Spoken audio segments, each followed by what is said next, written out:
Hello, viewers out there. Thank you for joining me in another interesting episode of Agribusiness Talk with Dr. Peter Daniel. Now, in this episode, I'm going to be x-raying the pepper value chain, and I'm going to be sharing with you investment opportunity that abound in pepper, chili, that's capsicum species.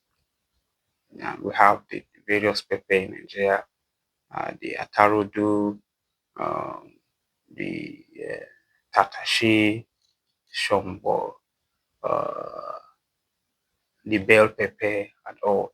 This calling it in our local dialect. So varying pepper with the scientific name they are all there. Now, a quick one. In this video, I'm going to follow series of outline. I'll talk a little of the overview of the pepper sector in Nigeria. I'll talk a little on the value chain that is there. I'll talk a little around the various production scale that you can look into. I'll talk about the production risks and challenges, how you can overcome them, and I'll talk to a little on how you can secure finance for the venture, then the steps you can take as a new entrant into the business. So quickly, we all know pepper, chili, as we all know. It's used to spice up our food. It has a component of vitamin C and some little vitamins. Though some arguments were there before that it doesn't have any nutrient, but of course it has been fortified and modified, and value has been added to it. But generally, we know that pepper is a vegetable that is consumed in almost every household in Nigeria, except for people with health challenges. There's nobody that will not eat pepper. Although we know that as we move far north, pepper consumed not very hot now. When mixed, they form what they call yaji, right? Far north. It goes with suya, goes with almost every food they eat far north. Kaduna up, a little of Nasarawa, Jos and all far north. Then when you go to the west, it is eaten hot. That is the west, people in the western part of Nigeria. Then in the eastern part of Nigeria, pepper is just eaten normally. There's no extreme to it. But the long and short is every household eats pepper, except for those with. So what does that tell you? It tells you that if you come into this venture or into this space, you have potential 223 million people that will patronize your business every day. So let's take an example. If you're in Lagos, a potential 20 million persons that will buy your business every day.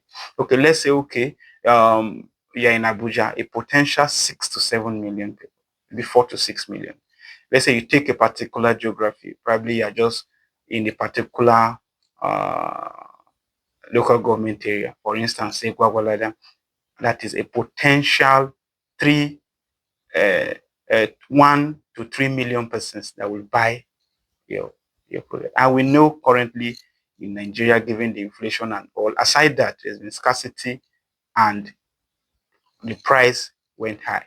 There's a time recently that you can even buy just four, permit me to use the word, fingers of pepper for 200 naira, as against what you can easily buy, same 4 or even more for 50 naira. We know inflation contributed to it, but more to inflation, the supply is not meeting the demand. We know inflation is playing its factor, but the supply is not meeting the demand. The current supply is around 716,000 metric tons. 716,000 plus metric tons. That's what we currently say. But the demand gap that is still available year on year is over 65,000 metric tons. Despite that supply, we still have that demand gap per annum.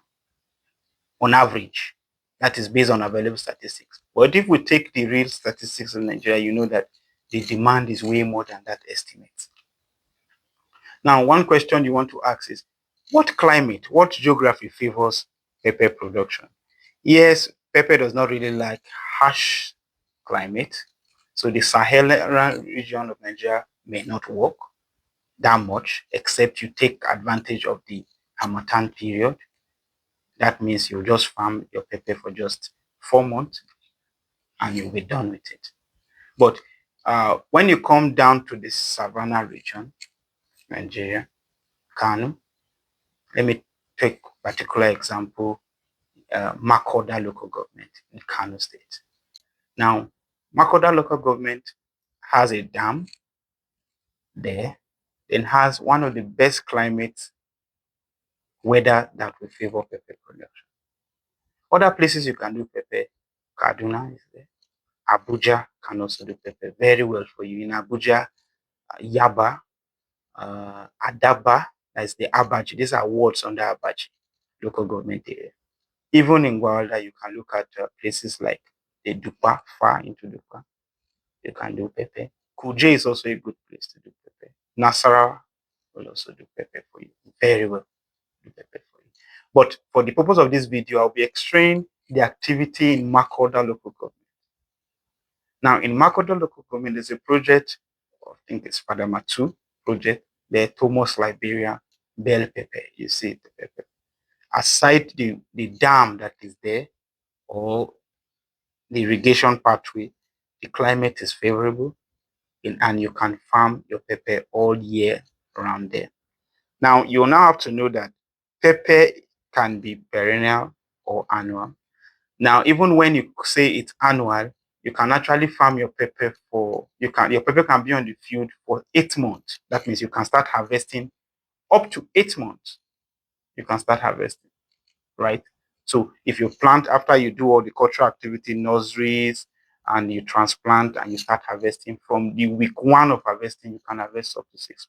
That means it can give you a constant cash flow for up to for 4 weeks in a month. That's 32 weeks. So even if you are going to take loan or take finance, secure a credit for it, you are sure that you have a cash flow system.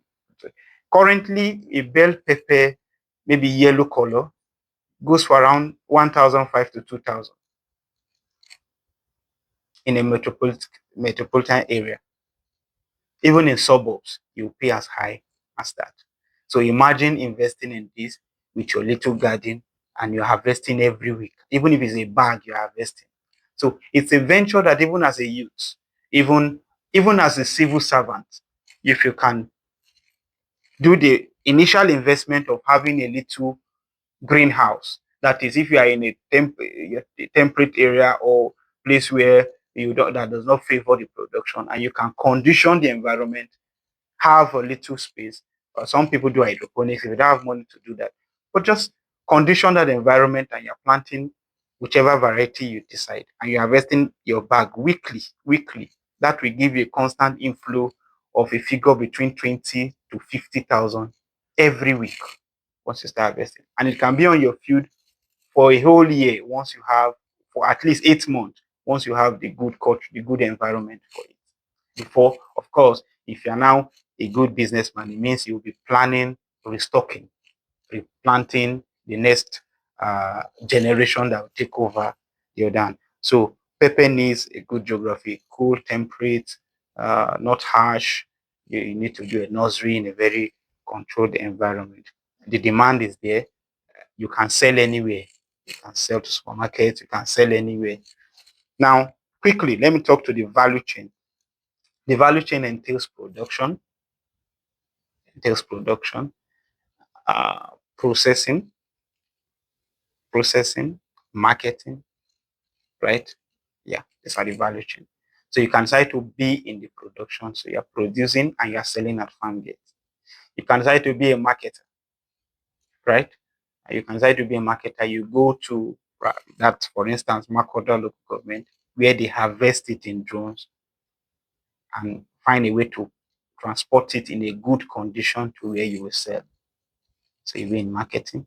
Of course, you are buying cheaper there You can sell, take it to a place. If you take it to a place far like Lagos, take it to Abuja, you're going to make a lot of, or Port Harcourt, you're going to make a lot of money from it once it gets to the final destination in a good condition. The major challenge I'll be discussing later is the perishability of the produce. So another thing another angle is aside market, you can add value. And there's a particular variety you can actually buy dry, then you mill, you grind it, turn it to powdered form, you package and sell. To turn it to powder form, you can package well, look for stores, look for supermarket, and you sell, or you have your outlet and you sell. Then you can, of course, be in the impute dealership. Pepper, I think most often is just MPK 15 that you need. But you may need to seek expert counsel on that. That's talking to the value chain.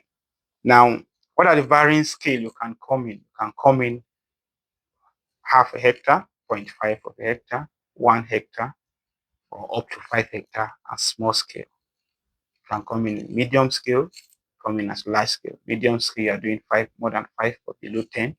Large scale, you are doing above 10, right? And you invest in this various, so these are the various scale of production you can look into, either at subsistence or at mechanized. Now, subsistence, that limits you to like the small scale. When you are getting to 5 hectares above, you'll be thinking of mechanized farming. There are planters out there that will help you to transplant. You just seek expert counsel on how to go about that. What are the production risks and challenges? Common production risks and challenges is pest and disease. That is the major one. Once you can deal with pest and disease, you are good to go. You must not put fertilizer, but you can put fertilizer. So I will even advise that you go through organic production. If you go through organic production, you will be safer and better off because you can now sell maybe at a higher margin. Depends on how you can do your marketing activity and package properly. But pest and disease is a major problem. And with good agrochemicals, you can take care of that. You can take care of that.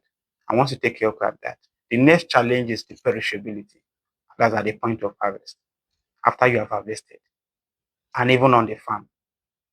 So you must target your harvest in such a way that you harvest at almost ripe so that you can, as you move to sell, as it's changing color or ripening, it gets to the destination on time. So these are two major challenges. The third one is maybe lack of finances. Now, there's a video of mine you can go back and watch on how to secure finance. It's a full series on how to secure finance for your agribusiness. You can watch it. But just to talk to a little on it, friends and family can be a source of family finance. Banks, that is interest-backed finance and non-interest-backed finance. These are sources of finances you can look into. Then what is the next step? Next step is to seek consultation. Seek consultation on how to go into the venture. Seek consultation on how to invest and what variety will grow well in the locale you find yourself. Seek consultation on how to go about that. All right. All right. So you now have to know as a new entrant which one will work well for you. If you know you are not savvy with production, you don't have the patience to go into production, look at the marketing. In agribusiness, you make more money while in the middle than being in production. You make more money marketing than producing. You make more money processing than producing. So if your interest, if know what works for you, then key into it. I want to thank you for staying to the end of the video. I recommend that you watch other video. If your interest is not in this particular value chain, the other videos covering other value chain, you can look into, watch, and take a decision to invest today. Let's end the unemployment in Nigeria. Let's invest in Nigeria and let's buy Nigeria. I'd like you to like the video, subscribe, and share the video. Recommend it to other possible potential investors. Thank you very much.